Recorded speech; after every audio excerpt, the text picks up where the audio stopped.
Delhi liquor scam కేసులో కవితకు సుప్రీంకోర్టులో ఎదురుదెబ్బ తగిలింది. ఈ కేసులో బెయిల్ కోసం ట్రయల్ కోర్టుకు వెళ్లాలని సర్వోన్నత న్యాయస్థానం సూచించింది. కేజ్రీవాల్ అరెస్ట్ ప్రజాస్వామ్య చరిత్రలో మరో చీకటి రోజన్నారు బీఆర్ఎస్ చీఫ్ కేసీఆర్. మరో 2 ఎంపీ స్థానాలకు అభ్యర్థుల్ని ప్రకటించిన బీఆర్ఎస్ మెదక్ నుంచి వెంకట్రామరెడ్డి, నాగర్ కర్నూలు నుంచి ఆర్ఎస్ ప్రవీణ్ కుమార్ పేర్లు అనౌన్స్ చేసింది.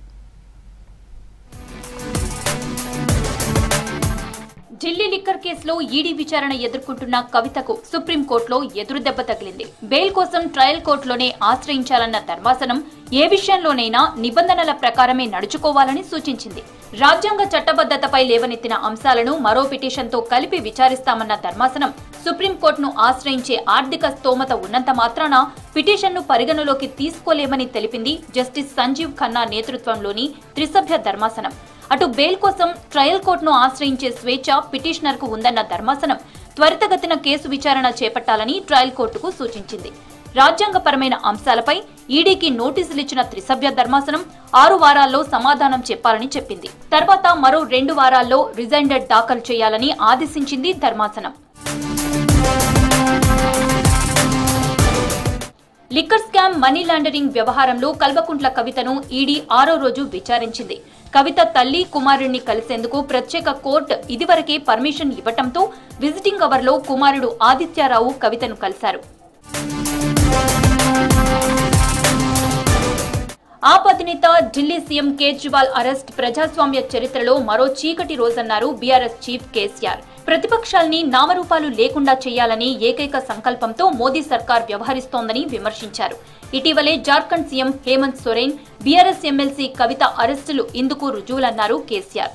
ఈడీ, సీబీఐ సహా కేంద్ర దర్యాప్తు సంస్థలను కేంద్ర సర్కార్ పావులుగా వాడుకుంటోందని మండిపడ్డారు. అక్రమ కేసును వెంటనే వెనక్కి తీసుకుని అరెస్టు చేసిన నేతలను రిలీజ్ చేయాలని డిమాండ్ చేశారు బీఆర్ఎస్ చీఫ్ కేసీఆర్.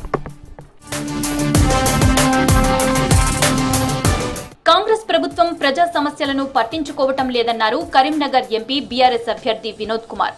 మార్పు అంటే నీరు, కరెంటు ఇవ్వకపోవడమేనా అని ప్రశ్నించారు. బీజేపీ, కాంగ్రెస్ పార్టీలు బీఆర్ఎస్ నేతలను తీసుకువెళ్లి ఎంపీ టికెట్లు ఇస్తున్నాయని మండిపడ్డారు.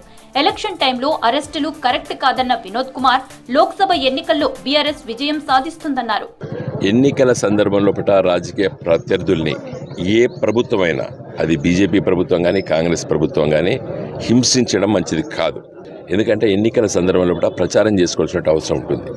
నిన్నటిదానిక కాంగ్రెస్ వాళ్ళు ఏమన్నారు, బీజేపీ బీఆర్ఎస్ ఒకటన్నారు, బీజేపీ వాళ్ళు ఏమన్నారు, కాంగ్రెస్ బీఆర్ఎస్ ఒకటన్నారు. కాబట్టి ఇవన్నీ హాస్యాస్పదమైనటువంటి వ్యాఖ్యానాలు. పార్టీ మారే నేతలు పదవులకు రిజైన్ చేసి వెళ్లాలన్నారు బీఆర్ఎస్ ఎమ్మెల్యే పల్లా రాజేశ్వరరెడ్డి. కాంగ్రెస్, బీజేపీకి లోక్సభ ఎన్నికల్లో పోటీ చేసేందుకు అభ్యర్థులు లేక తమ పార్టీ నేతల వెంట పడుతున్నారని మండిపడ్డారు. తెలంగాణ భవన్లో మీడియాతో మాట్లాడిన పల్లా రాజేశ్వరరెడ్డి స్వలాభం కోసం రాజకీయాలను భ్రష్టు పట్టించిన నేతలు ఓ పార్టీ నుంచి గెలిచి మరో పార్టీలోకి వెళ్లడం ఎంతవరకు కరెక్ట్ అన్నారు. ఆనాటి పిసిసి అధ్యక్షుడు రేవంత్ రెడ్డి గారు చెప్పినట్టే, ఆనాడు కోమటిరెడ్డి వెంకటరెడ్డి గారు చెప్పినట్టే, ఒక పార్టీలో ఎన్నికై మరో పార్టీలోకి పోతే ప్రజలు రాళ్లతో కొట్టాలని చెప్పేసి వాళ్ళు చెప్పిండ్రు. వాళ్ళు రాళ్లతో కొడతారా? కాంగ్రెస్ వాళ్ళ నాయకులకు కూడా వాళ్ళు ఆలోచించాలి. దేంతో మీరు చెప్పిన దాన్ని మీరు పాటిస్తారా లేదా?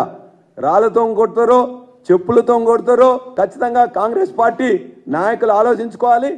మరో 2 సెగ్మెంట్లకు అభ్యర్థుల్ని ప్రకటించింది బీఆర్ఎస్.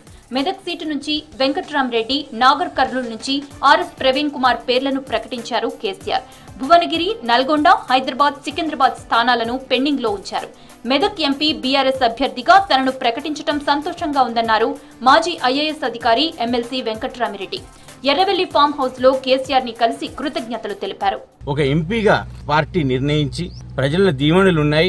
ప్రభుత్వ అధికారిగా సేవలు అందించారు. ప్రభుత్వ అధికారిగా సేవలను ప్రజలు గుర్తించారు అనే పెద్ద నమ్మకంతోనే ఇవాళ అభ్యర్థిగా ప్రకటించారు. ఈ అభ్యర్థి ప్రకటనలో ముఖ్యంగా శాసనసభ్యులందరూ కూడా, ప్రజాప్రతినిధులందరూ అండ్ ముఖ్యంగా హరీష్ రావు గారు వారి పాత్ర చాలా ఉంది. ఓవైపు పార్లమెంటు ఎన్నికలకు క్యాడర్ ని సన్నద్ధం చేస్తూనే ఎంపీ అభ్యర్థులను ఫైనల్ చేసే పనిలో ఉన్నారు బీఆర్ఎస్ చీఫ్ కేసీఆర్.